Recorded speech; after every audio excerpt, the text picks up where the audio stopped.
ये कहानी है 1938 की, कैरली नाम के एक आदमी की, हंगेरियन आर्मी में, और वो उस कंट्री का बेस्ट पिस्टल शूटर था।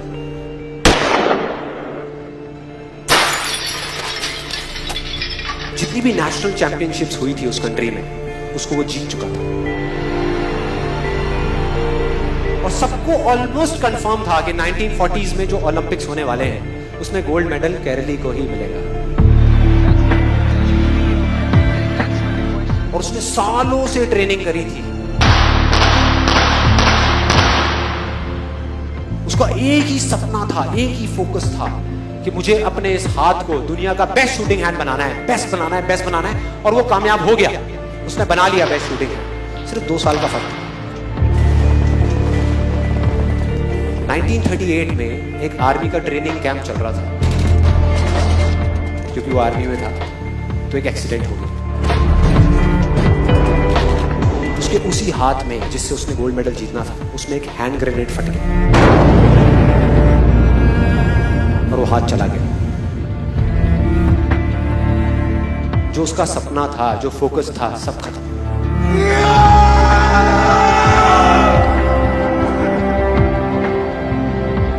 उसके पास 2 रास्ते थे। एक तो ये कि वो बाकी की पूरी जिंदगी रोता रहे और कहीं जा करके छुप जाए,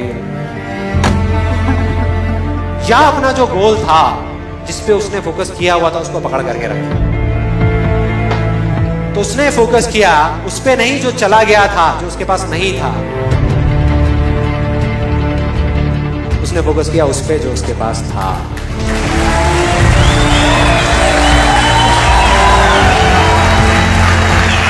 जो उसके पास था, और क्या था उसके पास में? एक लेफ्ट हैंड, एक ऐसा हाथ जिससे वो लिख तक नहीं सकता था। 1 महीने तक उसका हॉस्पिटल में इलाज चला इस हाथ के लिए, और सही 1 महीने बाद अपनी ट्रेनिंग शुरू करती इस हाथ की।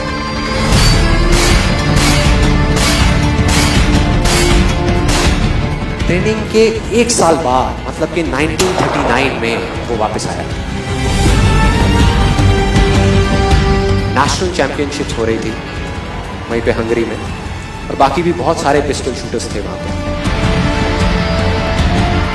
उन्होंने जा करके उसको कांग्रेचुलेट किया, कहा कि यार देखो, ये होता है जज्बा, ये होती है स्पोर्ट्समैन स्पिरिट, कि इतना सब कुछ होने के बाद भी तुम यहां पर आए हो हमको देखने के लिए और हमारा हौसला बढ़ाने के लिए।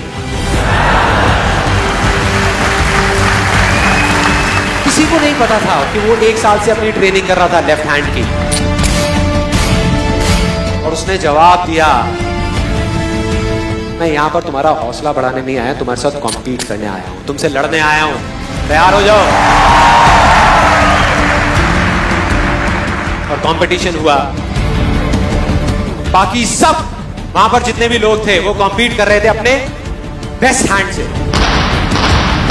ये कॉम्पीट कर रहा था अपने ओनली हैंड से, ओनली हैंड से। कौन जीता?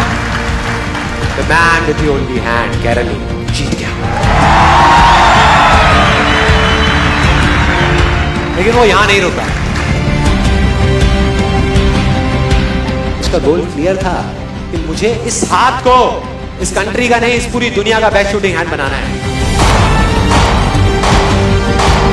उसने अपना सारा फोकस उठा करके डाला 1940 पे, जब ओलंपिक्स होने वाले थे। लेकिन 1940s के ओलंपिक्स कैंसिल हो गए वर्ल्ड वॉर की वजह से।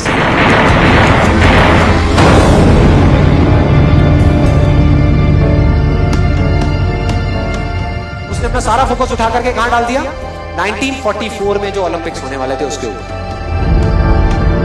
और 1944 में जो ओलंपिक्स होने वाले थे वो भी कैंसिल हो गए वर्ल्ड वॉर की वजह से। फिर से कैंसिल।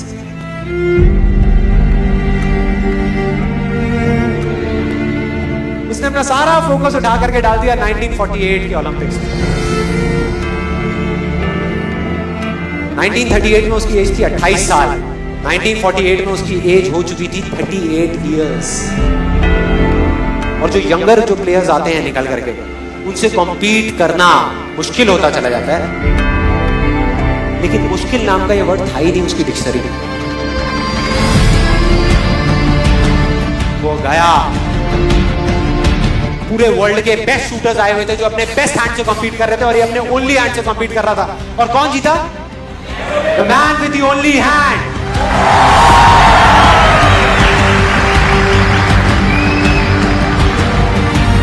लेकिन वो तब भी नहीं रुका।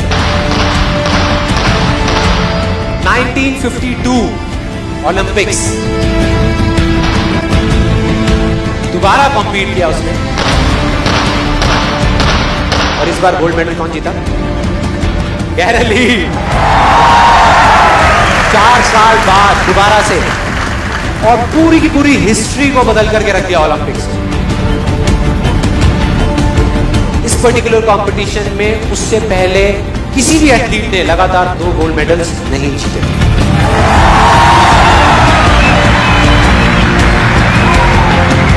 अब किसी भी लूजर के पास चले जाओ, उसके पास लिस्ट होगी बहानों की कि मैं इस वजह से फेल हुआ अपनी लाइफ में, इस वजह से मैं कुछ नहीं कर पाया। बहुत लंबी लिस्ट है। और दूसरी तरफ विनर के पास चले जाओ, उसके पास में 1000 वजह होगी वो ना करने की जो वो करना चाहता है, सिर्फ एक वजह होगी वो करने की जो वो करना चाहता है, और वो कर जाएगा।